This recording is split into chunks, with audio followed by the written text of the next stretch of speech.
Sir একটু এদিকে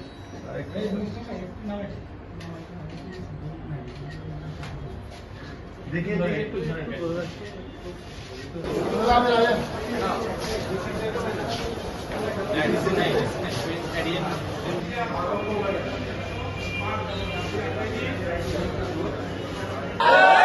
আমাদের দাবি হচ্ছে এই পিআর পদ্ধতির মাধ্যমে নির্বাচন হলে আমরা দেখি যে শ্রেষ্ঠ মতো দিনে ডিসি অফিসে ডিসি সাহেবের বরাবরে স্মারকলিপি প্রদান।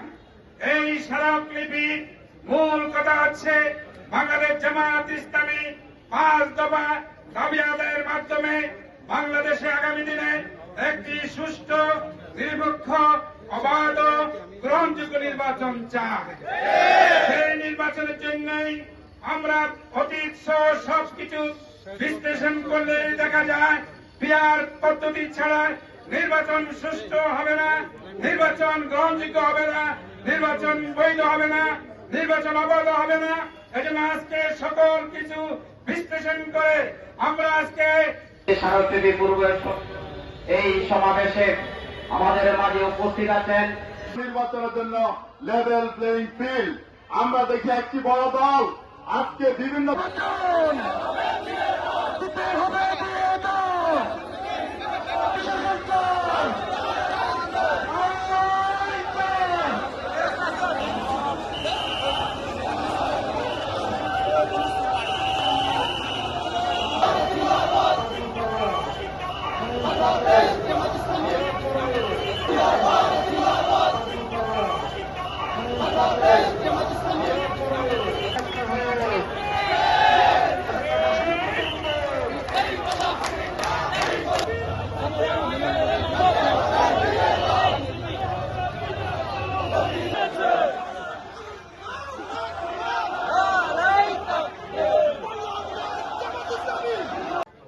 একটি দল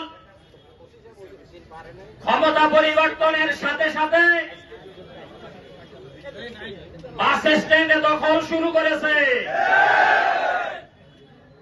তারা বিভিন্ন প্রতিষ্ঠান দখল করা শুরু করেছে, পাথর দিয়ে চাঁদাবাজি করে মানুষ হত্যা করেছে।